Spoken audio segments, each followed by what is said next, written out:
Acts 20:35. Remember that our Lord Jesus said, more blessings come from giving than from receiving. The other versions would say it is more blessed to give than to receive. More blessings in giving. And this means in giving things, help, in giving time, in giving love. Hindi lang limitado sa mga material na bagay ang ibig sabihin ng giving. More blessings in giving. Dear Lord, we ask for a simple message, one that will touch our hearts and move us to doing the right things in our daily lives. Kayo po ang mangaral, turuan niyo po kami, at sa sandaling ito pakalinisin upang maging tama at mainam na sisidlan ng iyong karunungan ang aming isip. Guide us, take us by the hand, lead us. In the name of Jesus, your Son, we pray with thanksgiving. There is more blessing in giving because giving is commanded by God. Yung pa lang, blessing na kasi utos ng Diyos. Pag sinunod mo, naintindihan mo o hindi, alam mo man ang kauuwian o hindi, siguradong blessing yon kasi utos ng Diyos na tayo'y maging mapagbigay, palabigay. And giving is exemplified by God. Siya na ang nanguna, nagbigay ng halimbawa sa pagbibigay. John 3:16, for God so loved the people of this world so much that He gave. Ganon na lang ang pag-ibig ng Diyos sa sangkatauhan at ibinigay niya at ang kasunod na ay ang kanyang kaisa-isang anak. Ang pag-ibig ay nangangahulugan ng pagbibigay. At ang Diyos na ang nanguna at nagbigay ng ganitong halimbawa. Giving is exemplified by Jesus and other godly people in the Bible and even in our present life. Surely, giving is the best thing to do. In fact, Jesus gave the supreme sacrifice Himself. Ano pa ang pwede mong hindi ibigay kung ang sarili ay naibigay mo na? At dahil yun ang naging talab sa buhay ng mga mananampalataya. Sila rin naging palabigay. Acts 2:44-45, all the Lord's followers often met together, and they shared everything they had. They would sell their property and possessions and give the money to whoever needed it. Hindi communism o socialism ang umimbento ng ganitong economic and social norm. Ang mga mananampalataya kay Jesus ang nagpasimula nito. Ang mga tunay na mananampalataya ay nagturingan na magkakapatid at ang kulang ng iba ay ibinibigay nung may sobra. At dumadating pa sila sa punto na nagbebenta sila ng mga lupain, mga ari-arian para itustos at ibigay sa mga nangangailangan. At ang kasunod na sinabi ng mga verses na ito, and the church grew. And the Lord added to their number daily those who were being saved. At ang kanilang preaching ay hindi salita, kundi gawa. At anong gawa ito? Pagbibigay sa kapwa. Sino nga naman ang aayaw na sumali sa ganyang uri ng kapatiran kung nagbibigayan at nagtutulungan? At gano'n na lang ang kanilang pagkaunawa ng kabutihan ng Diyos na dinaan sa pagbibigay ng kanyang anak na si Jesus, kaya ang bunga ng kanilang pananampalataya ay pagbibigay din. Kaya madaling malaman kung tayo'y tinatablan ng paniniwala natin kay Jesus, tayo'y nagiging mapagbigay.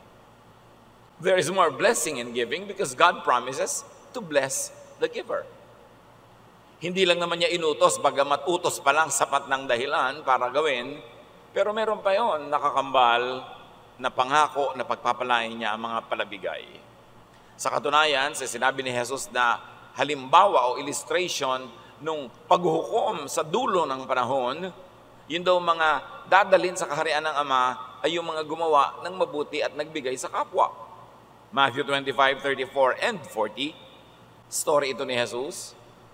Then the king will say to those on his right, my Father has blessed you. Come and receive the kingdom that was prepared for you before the world was created. Whenever you did it for any of my people, no matter how unimportant they seemed, you did it for me. Lahat daw ng ginawang mabuti sa kapwa, ituturing ng Diyos na ginawa sa Kanya, kaya siya ang magbabayad, magtutumbas, magsusukli, maggagantimpala. At sa Proverbs 11:24, sometimes you can become rich by being generous or poor by being greedy. Yan daw ang batas ng Diyos, na payayamanin ka ng iyong pagbibigay at maaaring pagdahupin, paghirapin ka pag masyado kang sakim at makasarili. Baligtad, you keep that which you give away and you lose what you selfishly try to keep. There is more blessing in giving because the more people give, the more they receive. That is the rule of God. Sigon sa iyong ibinibigay, based on what you give, is what you will receive from God. Luke 6:38, if you give to others, you will be given a full amount in return. It will be packed down, shaken together, and spilling over into your lap. The way you treat others is the way you will be treated. Although these verses are often used in reference to giving donation, to giving offerings and tithes and everything, the original and the first meaning of this is giving forgiveness. At kung paano ka daw nagpapatawad sa kapwa, ganun ka rin patatawarin ng Diyos. Kung kuripot ka sa pagbibigay ng patawad, kuripot din sa iyo ang Diyos. Kung masagana kang magpatawad sa kapwa, masagana rin ang pagpapatawad sa iyo ng Diyos. Ang panukat na ginagamit mo sa iba, ang siyang gagamitin sa iyo. So dapat talaga mapagpatawad tayo, mapagbigay, dahil tayo'y makadiyos, at kung hindi ka naman talaga makadiyos, dahil lang matalino ka, magiging mapagbigay ka pa rin, at mapagpatawad, kasi kung ano ang ibinibigay mo sa kapwa, yun lang din ang ibibigay sa iyo ng Diyos. So, the blessing and the forgiveness that you receive from God is limited only by your own giving of forgiveness and giving of love to others. Ikaw ang nagpapasya kung paano ka itatrato ng Diyos. Yun ay kung paano mo tinatrato ang iyong kapwa. The more people give, the more they are protected from loss. Sasabihin ng iba, magbibigay pa ba ako? Kapos nga ako. Magbibigay ba ako? Kailangan ko ng puhunan. Magbibigay ba ako? Kailangan ko. Pero ipinangako sa Malakay 3:10-11, I am the Lord all-powerful, and I challenge you to put me to the test. Bring the entire 10% into the storehouse, so there will be food in my house. Then I will open the windows of heaven and flood you with blessing after blessing. I will also stop locusts from destroying your crops and keeping your vineyards from producing. Sabi niya, ako ang pinakamakapangyarihan sa lahat, di ba? At dahil sa kapangyarihan yan, batay sa kapangyarihan yan, hinahamon ko kayo, subukan niyo ako. Sabi niya, at pag ginawa niyo yan, bubuksan ko ang bintana ng langit at pababahain sa inyo ang pagpapalang mala tsunami. Sabi niya, at higit pa riyan, pipigilan ko ang mga balang, ang mga insekto, ang mga salot, ang mga peste sa pagsira sa inyong mga tanim. Ibig sabihin, kung ikay palabigay at matapat, the Lord protects your livelihood from all kinds of threats. Ipagtatanggol ka niya sa magnanakaw, sa mga manggagancho, sa mga maninira, sa mga manunuba, sa lahat. Amin ganun. Subukan niyo ako. Nagpapasubok nga siya. There is more blessing in giving because the giver is in control. Masarap yung nagbibigay Ikaw ang may control ng sitwasyon. You can give what, when, where, to whomever, however you like. And the giver can derive great pleasure from such giving. If our heart is in the right place, we derive great pleasure when we give. Masarap magbigay pag ang puso nasa tama ng lugar. Hindi sumasama ang loob mo. Lalo't ang binibigyan mo ay talagang karapat dapat bigyan. O nangangailangan talaga at hindi kayang tulungan ng sarili. Pagtulong mo noon, tumataas ang espiritu mo. It is a source of great pleasure to give. At kung hindi pa tayo nakakarating sa ganong state of spirituality, sanayin natin ating sarili. Kasi baka napakalaking ligaya ang nawawala sa atin, hindi natin nalalasap kasi hindi tayo nagbibigay ng buong puso at buo sa loob. Proverbs 19:6, everyone tries to be friends of those who can help them. So this is one of the perks of being helpful. Everybody's friendly with you. Sabi mo, kasi may pinapakinabang lang naman. Kasi naman hindi friendly kasi walang pinapakinabang, mabuti na ang friendly. Kahit dahil lang may pinapakinabang sa'yo. Marami kang kasama, marami kang kaibigan. Natural kasi palatulong ka eh. Pero kung ikay palahingi, baligtarin mo, palautang, iniiwasan ka na ng mga tao. Napakasakit naman sa damdamin yung alam mo iniiwasan ka. Binabaliwala ka na lang. Kasi nga wala kang ginawa kundi manghingi o mangutang. Proverbs 17:8, a bribe works miracles like a magic charm that brings good luck. So, another form of giving, sabi nga nun, alam nyo, yung nagbibigay ng padulas, daig pa niya ng may virtud, daig pa niya ng may agimat. Doors open, things move, people help them pag marunong silang magregalo. A gift opens doors, oils the machinery. A gift helps in improving ease in doing business. And it is Proverbs 17:8 that said that. Alam niyo kung ano yung masamang bribe? Yung ginagamit sa court. Yung naglalagay ka sa mga justice, sa mga hukom, para yung masama palayain at yung mabuti ikulong. Yun ang masamang bribe. Lagi may nagtatanong, paano po yan? Pagka pinapamerienda po yung clerk, ang bilis-bilis kung lumakad ang papel ko. Di pa meriendahin mo. Ano naman ang masama doon? Pinamerienda mo pala, lumakad yung papel mo. Ang masama, yung nagbibigay ka sa hukom na yung guilty kong kamag-anak, huwag mong pagiltihin ha. O kaya yung hindi guilty na itinakdal ko, yun ang pagiltihin mo. Heto ang bribe. Yun ang napakasamang bribe kasi mayroong napapahamak. Pero pakain ka lang naman ng clerk sa City Hall, binigyan mo ng turon. Ano na ba naman yun? Kahit nga hindi siya clerk doon masama na bang magpakain ng kapwa-tao? Sabi ng Proverbs 17:8, a bribe is a charm to its giver.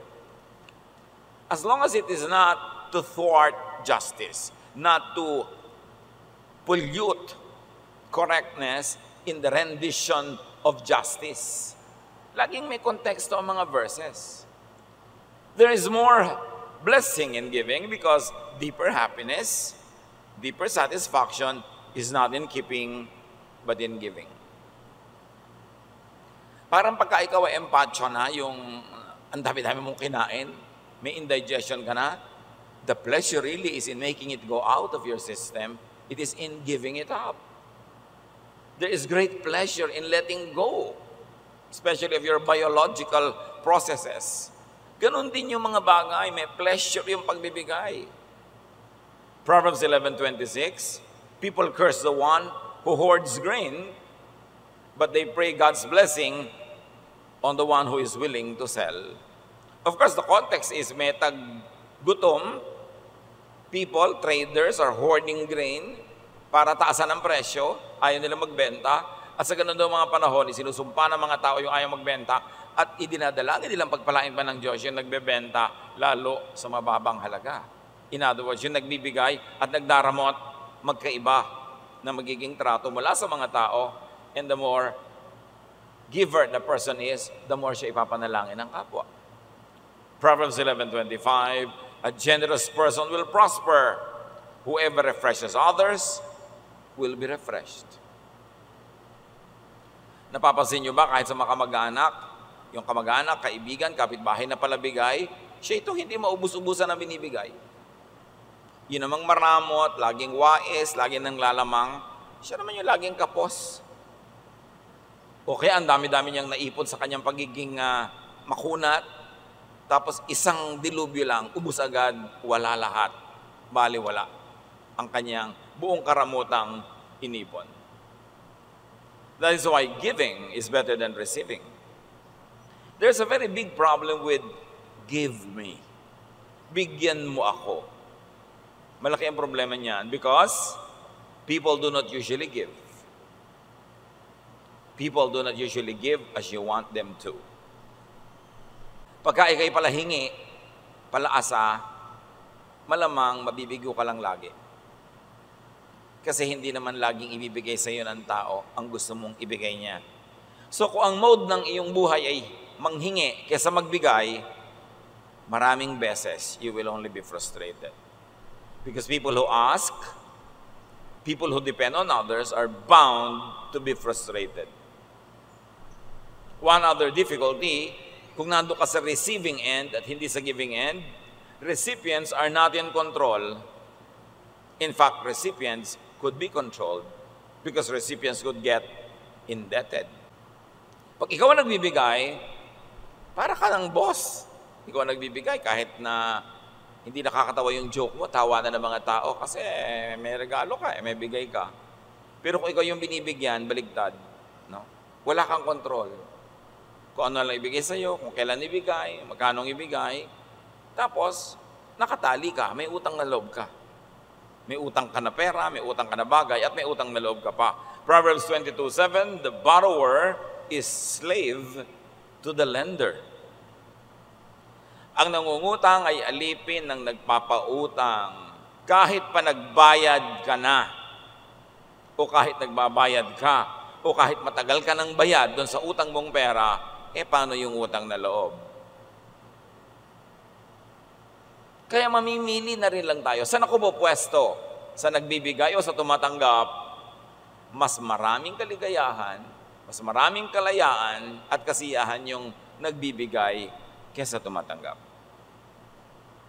Kaya dapat ang tao, sa abot kaya ng lakas, maging masigasig na kumita para hindi siya manghingi at kumita ng sobra para siya pang magbigay. Dapat sikapin ng tao na hindi siya palaasa. At kung umaasa man siya paminsan-minsan, hindi lagi.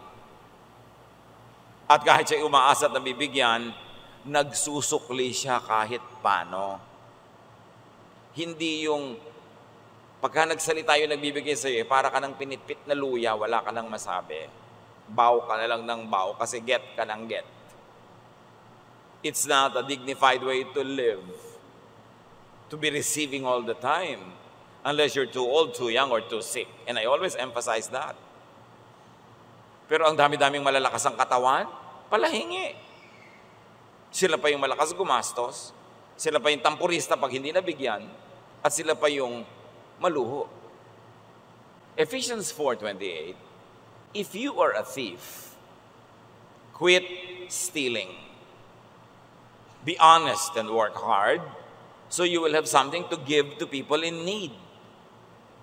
Kung dati kang nagnanakaw, tumigil ka na ng pagnanakaw. Baligtarin mo ang buhay mo, maging malinis ang iyong kalooban, maging matapat ka, magtrabaho kang mabuti, para yung kailangan mo, ikitain mo, at higit pa riyan, sumobra pa sa kailangan mo ang kita mo para may maibigay ka naman sa mga taong nangangailangan, mabaligtad naman. Yung dating ikaw lagi ang binibigyan, gawin mong ambisyong ikaw naman ang makapagbigay. Gaano karami sa mga binibigyan na tumihingi ang may ambisyong sa pinakamadaling panahon, sa abot ng aking makakaya, babaligtarin ko ito. Ate, bigay ka ng bigay sa akin sa pag-aaral ko. Tatapusin ko agad ang pag-aaral ko o di ko man matapos ito. Pag nagtrabaho ako, susuklian naman kita, bibigyan kita. Pagpapahingahin kita. Kuya, ikaw ang gastos ng gastos sa mga magulang natin. Kasi wala akong kaya ngayon. Pero ang ambisyon ko, makapagtrabaho, makapagnegosyo, kumita para makapagpahinga ka naman sa pagbibigay at ako naman ang magbibigay. Pero maraming tao baligtad. Pagka may kuya o ating nagsimulang magbigay, hanggang kamatayan na yon. Mapapasubo ka na ikaw lagi at ikaw lagi at ikaw lagi. Kasi yung iba, iaasa na sa'yo. Sabi, mayaman naman siya. May pera naman siya. Maluwag naman siya sa buhay. Hindi yun ang point. Ikaw ba? Natulungan ka ba nitong tinutulungan ng kuya mo? Pinalaki ka ba ng magulang nyo? Pinalaki ka ba ng mga taong ito? Tinulungan ka ba? Yes. Therefore, magsukli ka rin. Kahit na may nagbibigay na sa kanila na mas mapera sa'yo, ikaw may obligasyon pa rin magbigay. Dapat ang obligasyon ng tao, lalo't nakatanggap, ibaligtarin yon at siya naman ang makapagbigay. Hindi yung lagi na lang na iaasa mo. Exempted ka na dahil lang mahirap ka. Receiving what you do not earn or you do not deserve is stealing. Halimbawa, tanggap ka ng suporta mula sa iyong tiyo, tiya, ate, kuya, kung sino man. Deserve mo ba? Bakit ka naman sinusuportahan? Dahil ang aga mo nag-asawa, nagkaroon ng mga anak, tungkulin na nilang suportahan ka. Bakit? Tinulak ka ba nila mag-asawa? Tinulak ka bang magkaroon ng anak ng maaga? Nagkaanak ka na maaga, di maghanap buhay ka para buhayin mo yung anak mo. Hindi iaasa mo sa iba. Yung umaasa ka sa iba na hindi mo naman deserve, hindi mo na-earn, hindi mo itinanim, tapos umaani ka, stealing yon. Because you don't deserve it. It is not rightfully yours. Receiving what is wrongfully acquired, and receiving when the giver unwillingly or unjustly suffers when giving to you, that is stealing. Yung kuya mo na sana'y nakakapanligaw man lang, nasa edad na, pwede na makipag-date, hindi man lang makapag-date dahil hingi ka lang hingi, stealing yun. Ninanakaw mo yung kaligayahan niya Ninanakaw mo yung budget niya. Tapos ikaw wala namang ginagawa sa buhay, hingi ka ng hingi. Dapat ang mga tumatanggap, ang ambisyon, pagpahingahin yung nagbibigay. Hindi yung nagpaplano agad, ano kaya hihingin ko next month? Ano kaya susunod kong hihingin? Bakit? Ano ang tanim mo? At kung minsan nagtanim ka lang naman na isang buto, 3 kaing na yung naani mo, di ba parang sobra na yon sa tinanim mo, yung inaani mo? Nagawan mo lang ng kaprasong mabuti nung unang panahon, habang panahon ka na ngayong umaasa at humihingi, hindi na katumbas ng ginawa mo sa kanya, yung ginagawa niya sa'yo. Pag tinakaw na rin yun. Dapat nating expand ang ibig sabihin ng pagnanakaw. Yung hindi mo kinita, hindi mo deserve, tapos nagpupunta sa'yo, hinakaw yun. At sabi ng Ephesians 4:28, stop. Tigilan ng ganyang bagay. Ang kahanga-hanga, ang marapat, the ideal is to move from getting to giving. Baligtarin. To move from asking to planting. May gastos ka next month, next year. Wala ka namang ginagawang trabaho, wala kang ini-invest, wala kang itinitinda o binibili at ninenegosyo. Saan mo inaasahan kukuhanin yung panggastos mo? Hihingin mo? Na naman? Hindi yan ay tinuturo sa atin ng Diyos. Sabi nga ni Paul, if anyone does not work, he should not eat. So, ang sabi ng verses na binasa natin, stop stealing and asking and receiving. And be self-supporting, be self-sustaining. Make surplus income to be able to pay your debtor, to give to others, to reverse the poverty cycles that ruin your life. Baligtarin ang takbo ng buhay kung laging tumatanggap lang. If you were needy, if you were not needy now but could become needy, position yourself in the path of blessing. Pag may parada, alam mo kung saan dadaan yung parada, doon ka na naghihintay, doon ka nakatayo. Ganon din ang pagpapala, may dinadaanan yun na ruta, dapat doon ka nakatayo para ka matamaan, maambunan ng grasya. Doon ka sa lugar na pwede kang umani. Saang lugar yon? Dito sa lugar na nagtatanim ka. Doon ka sa lugar na pwede kang tulungan, anong lugar yon? Yung tumutulong ka. Nagtatanim ka para mayanihin. Kasi ang hindi nagtanim, tas umaani, ang tawag doon, magnanakaw. Plant good. Plant goodwill. Kung minsan, wala ka talaga magawa. Hindi panahon sa iyo na kumita ngayon, hindi uso sa iyo ang pera, hindi ka, kumbaga, dinadaanan ng maraming pagpapala ngayon. Pero pwede ka maging matulungin, maging mabait, mag-assist ka sa kapwa. Gamitin mo ang lakas na natitira sa iyong katawan para makabuti sa Kanya, gumawa ng mabuti sa Kanya, paglingkuran siya, para naman kung bigyan ka, deserve mo naman kahit paano. O kaya, maisipan man lang niya tuloy na bigyan ka. Do good. Yung paggawa ng mabuti, magandang tanim yan. Hindi naman lahat ng pamumuhunan, pera ilalagay mo sa negosyo Yung paggawa mo sa mabuti sa kapwa, puhunan din yun. Pwede din yun na magbunga. Give. And very importantly, do not ask needlessly. Huwag kang hihingi ng hindi mo talaga kailangan. Para kung dumating yung totoong kailangan at wala kang pangtustos, may mukha ka pang ipakita para manghingi. Hindi yung kaya maliit, malaking bagay, humihingi ka. Emergency at hindi emergency, humihingi ka. Pati pang party, pang forma, pang yabang hinihingi mo pa. Pagdating ng panahon na naputol yung paa mo at kailangan niya ng karugtong nabibili na paa, kahit paa ng baka, pata, crispy pata, pag humingi ka naman sa kapwa mo, tulungan ka kasi hindi pa pagod at sawa sa paghingi mo. So in other words, huwag mong gamitin yung credit line mo in a very foolish way. Ireserba mo yung goodwill.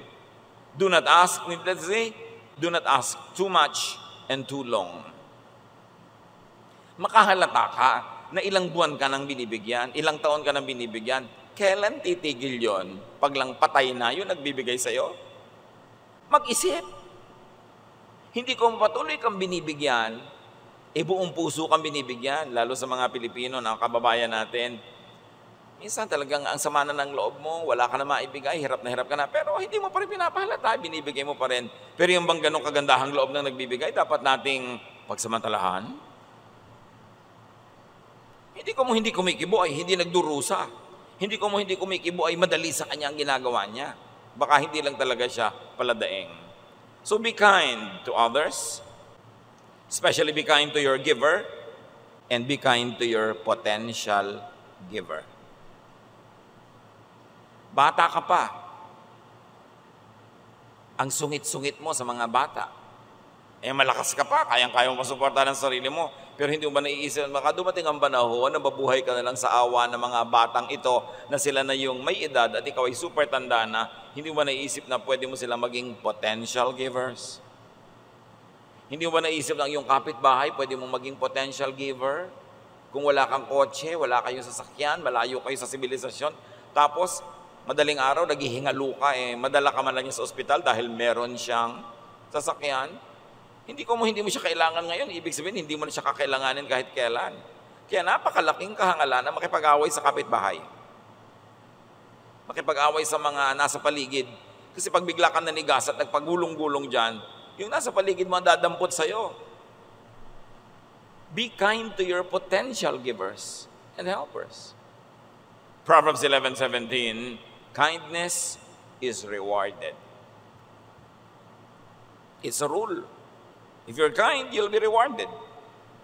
Hindi laging doon sa ginawan mo ng mabuti, dadaan ang pagpapala sa'yo, kuminsan sa iba, pero babalik at babalik sa'yo ang inihagis mo sa langit.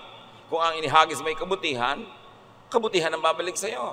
Pag ang inihagis mo ay kasamaan, kasamaan ang babalik sa'yo. Kaya yung mga tao nagtataka, bakit kaya nagkakaganito yung buhay ko? Isipin mo kung anong inihagis mo ng araw sa langit. Kasi kung yan ang bumabalik, ibig sabihin, yan ang hinagis mo. Hindi naman pwede magkamali ang Diyos. Yung hinagis mo sa iba tumama. God is just. Galatians 6:7, you will harvest what you plant. Especially self-reliance and non-dependence. Pag sinanay mo ang sarili mo maghanap buhay, sinanay mo ang sarili mong magtiis kung wala, huwag manghingi na manghingi lagi, sinanay mo ang sarili mong maging productive and fruitful, babalik at babalik yan. Invest in yourself. Train yourself to be fruitful para hindi ka humihingi, ikaw pa ang nagbibigay. 2 Corinthians 9:6, remember this saying, a few seeds make a small harvest, but a lot of seeds make a big harvest. Konti ang tanim, konti ang ani. Maraming tanim, maraming ani. Invest in, give to many ventures. Give to many potential helpers and givers. Ecclesiastes 11:1-2. Be generous and someday you will be rewarded. Share what you have with 7 or 8 others because you never know when disaster may strike. Sabing ganun. Maging palabigay ka at magagantimpalaan kapag dating ng araw. Magbigay ka sa 7, 8 iba-ibang tao kasi hindi mo alam kung sino dyan ang magsusukli, kung sino dyan ang magbabalik sa'yo. So don't put all of your eggs in just one basket. Don't be kind and nice to just one person. Paano kung pagdating ng araw, selfish pala siya? O nagkaroon siya ng asawang selfish, edi wala ka na. O ang bait-bait niya, bigla siyang nadaganan ng natutumbang puno ng kamatsile. natusok siya ng tinik ng kamanchile at na-infect siya at bigla siyang namatay, o di wala na, kaisa-isa lang yung minahal mo, namatay na, wala na. Kaya sabi, damihan mo. Be kind to many. Ganon din yung negosyo. Huwag lang isa. Diversify a little bit. Para pag hindi uso yung isa, hindi kumikita, may isa ka pang pwedeng asahan. Don't put all of your eggs in one basket. At huwag kang kung may isang ginawang tama ay tama na. Dapat sige ka pa ng sige. Kasi hindi natin alam kung alin sa mga project natin ang magkiklik. Ecclesiastes 11:6, plant your seeds early in the morning and keep working in the field until dark. Who knows? Your work might pay off and your seeds might produce, or whether both will do equally well. Sa ganun, may ginagawa ka ng ganito, may ginagawa ka pang iba. Hindi isa lang. Para pag inabot ng dilubyo yung ginagawa mong isa, may isa ka pang pwedeng sandalan at asahan. And remember, in the context of our topic, giving is actually investing. Kaya mga maramot, hindi nagbibigay, ang totoo, hindi sila namumuhunan, so huwag silang umasa ng tubo. Huwag silang umasa ng harvest kasi hindi sila nagtanim. But beyond just investing, give for enjoyment. Isang sikretong balong ng kaligayahan ang pagbibigay basta't galing sa puso. At hindi masama na sa paggawa mo ng mabuti sa kapwa ay umaasa kang gagawa ka niya ng mabuti. Normal lang yon. Hindi masama sa isang magulang na ibigay ang lahat-lahat sa kanyang mga anak at inaasahan niyang pagdating naman ng araw ay ibigay ng mga anak niya ang lahat-lahat sa kanya, sa kanyang katandaan. Hindi masama yon. That's the law of life. 1 Corinthians 9:10, whoever plows and threshes should be able to do so in the hope of sharing in the harvest. Sino man daw ang nagbubungkal ng lupa, nag-aani, dapat ginagawa niya yun dahil umaasa siya na mayroon siyang parte sa ani. Hindi siya bungkal ng bungkal, tanim ng tanim, hirap ng hirap, tapos wala naman pala siyang mapapala. So hindi masamang mag-isip na may mapapala ako sa ginagawa kong mabuti. Normal lang yun. That's the law of nature. Plant to harvest, and it's not wrong to expect to harvest if you planted. Ikaw na tinaniman ng mabuti, ginawa ng mabuti, ang masama ay kung di ka magsukli, di ka magbalik, di ka magbigay. 2 Timothy 2:6, and farmers who work hard are the first to eat what grows in that field. Yung naghirap sa'yo, yun ang dapat unang makinabang kung ikaw ay mabunga na. Nagtaguyod sa'yo, nagmahal sa'yo, nag-alaga sa'yo, tumulong sa'yo, nagpahiram sa'yo, nagpautang sa'yo, yun ang dapat makinabang pag ikay mabunga na. Huwag mo dapat kinakalimutan yun na parang walang nangyari. Maraming mga kapatid, matapos paghirapan na tulungan ng kanilang mga ate, mga kuya, maging ng kanilang magulang, oras na nagkaasawa na, nagkaka-amnesia. Wala nang alam na gawa ng mabuti kundi asawa niya, at kung nagkaanak yung anak niya, nakalimutan na yung magulang, nakalimutan na yung mga tiyo, mga tiya, nakalimutan na yung ate at kuya, kasi ang mundo niya umikot na lang sa kanyang asawa at anak. No! Gawan mo ng mabuti ang iyong asawa at anak, pero huwag mong limutin ang lahat ng tumulong sa'yo. Kailangan kasama sila sa ani kasi sila ay nagtanim.